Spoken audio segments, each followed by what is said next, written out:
I like this chicken dish. You've taken the best bit, the breast, you've cooked it incredibly well. It's got great flavour, it's got great skill, beautifully executed. Well done. 30 minutes to go.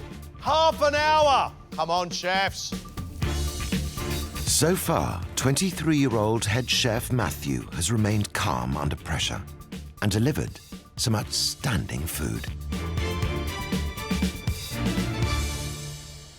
What is your dish? So I've got an ox cheek, which I'm braising down with broccoli puree, and then I'm going to do a roasted piece of broccoli with some Caesar dressing, toasted hazelnuts, some fresh parmesan. I'm going to do a pomme dauphine. So it's equal parts choux pastry and dry mash with a little bit of egg yolk through there. I'm going to flavour mine with confit shallot, maybe some Stilton to go with the broccoli and the beef, and then I'm going to quenelle it and fry it in the fryer. Yeah, it comes out like a really light, fluffy mash with a crispy top. Should do, yeah. Yeah. That's the idea. You're actually balancing quite a few big flavours here. Yeah, obviously we're the final best 12 chefs in the competition, so you've got to do something a little special to stand out, I think. Matthew's cooking the ox cheek in the pressure cooker. He's got to have enough liquid in there to cook and reduce at the same time to hopefully make a sauce to go with it. The ox cheek has got to be cooked enough that it still holds, but should just fall apart when you cut into it. What I'm excited about with Matthew's dish is the pomme dauphine. Pomme dauphine is all about a great potato puree. It's about beautiful sized quenelles, deep fried, crispy on the outside, and beautiful, light and aerated in the centre. I've not had a pomme dauphine for a long time. I love them. Listen, you have 9 minutes. Just 9 minutes. Don't get called out. The tension in this kitchen is immense. Our chefs have got their heads down. There are 8 places up for grabs, and there's not one cook in this kitchen wants to cook again. You've got less than 5 minutes. What's happened? The braising liquid inside the ox cheek is just slightly over-reduced and burnt. But luckily I've got the sauce ready. Yeah, I've took some out. The beef's fine, I'm just going to trim it.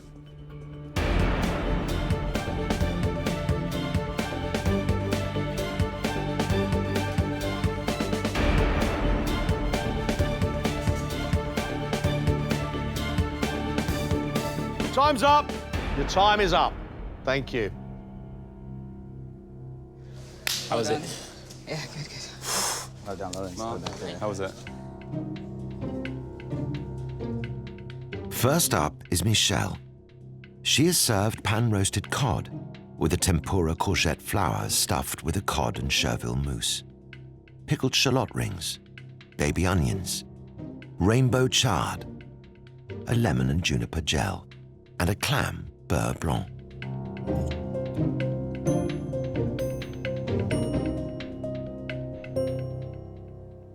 I think the fish is perfectly cooked. It's beautiful. It's flaking away. You've got the crispy skin as well. Loving the cooking of the clams. They're not overcooked. But in the same time, remember to remove the sandbag off there so you don't get any of that grittiness through it.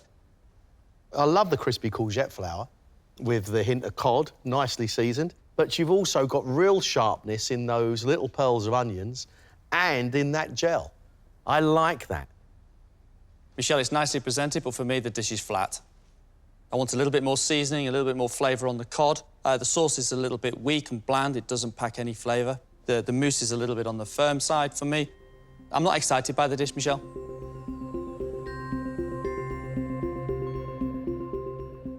Feeling mixed. I don't know if I'm going to have to recook today. I'm, of course, hoping that I don't. I'm hoping that I've done enough. Alex has served a roast chicken breast with pomme anna, baby button onions, burnt leek in a mushroom powder, pancetta and shiitake mushroom, chicken liver, a cep puree, potato crisps, and a chicken sauce.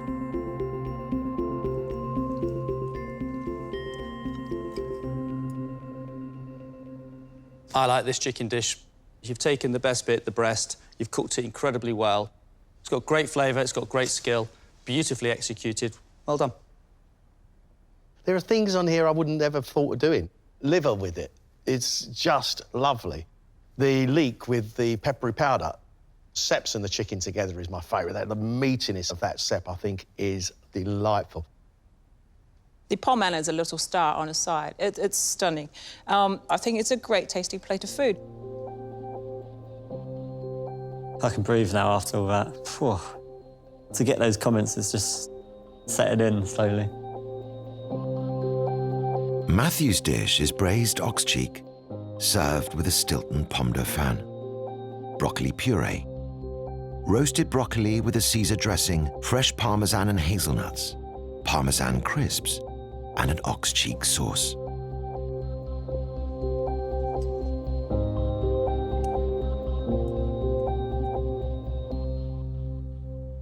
How you've stopped that ox cheek from tasting burnt is pretty much a miracle for me. I'm really pleased you saved some sauce, because the sauce is lovely and sweet and got a lovely texture to it. The ox cheek tastes great. You're a lucky boy. That may be one of the nicest broccoli florets I've ever tasted, with little crispy bits as well, giving it an extra texture. I'm just amazed by not just the quality, the strength of that puree. Even eating a head of broccoli doesn't taste as much of broccoli as that does. Pomme dauphin, fantastic addition to this plate. There is a lot of skill to make a dish this refined. I'm extremely relieved that everything didn't go completely wrong today. It was a very close shave with my beef. It would have destroyed me to see that 2 hours and 15 minutes go to waste. Luke has pan-fried cod in pancetta oil and served it with a courgette puree, pomme soufflé, spring vegetables, blackberries, and a vermouth beurre blanc.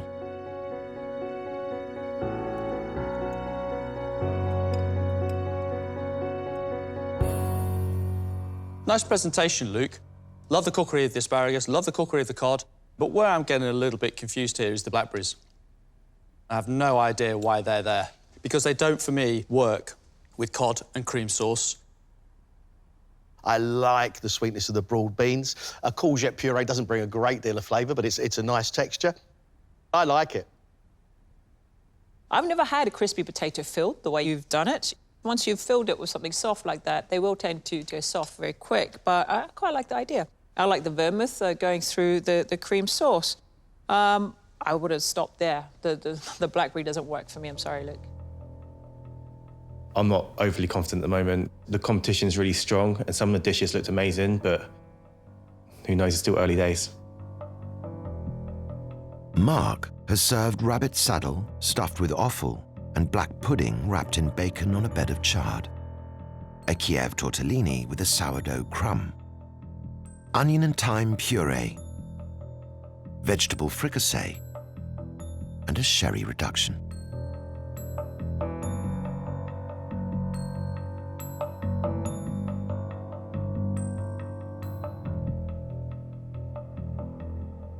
There are some delicious things on that plate. I really like that meatiness of the offal. Your sauce, lovely, rich sweetness to it as well. I love that garlic that's coming out of your tortellini. But all of those flavours together, it's a little muddled. I'm a bit disappointed in the cooking of the saddle. The actual rabbit itself inside is bland. It's under-seasoned. The tortellini is well made, but it's not giving me that excitement I was expecting when you sold it as a Kiev for me. Yeah, a taste of garlic on there, but I thought maybe more of that butter would really be more evident. The sauce is very well made. I think your garnish is a little bit on the safe side. Some chard and some sauté mushrooms and a few broad beans. I was expecting a little bit more from you on the garnish, Mark. It's the first negative comments I've really got, so it's more about how I respond from here.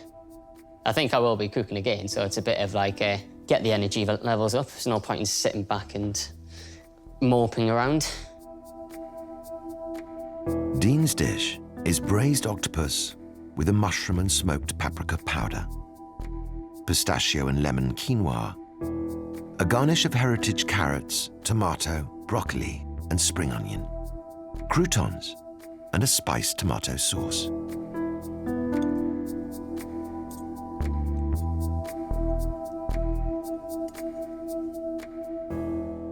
Love the little croutons, love the quinoa. The tomato sauce is absolutely lovely. The cooking of the octopus is on the bottom. Best octopus dish I've eaten. I like how this plate looks, Dean. I also like this powder that you've seasoned the side of the octopus with the mushroom and paprika, with saltiness coming through it, and the warmth, which is not too hot. It's a delight. It's light, it's not heavy, and it works very well together. Wow, me personally, I think it's delicious and really clever. To get a comment like that from Marcus saying the best octopus dish he's ever tried was hands down, you know, amazing.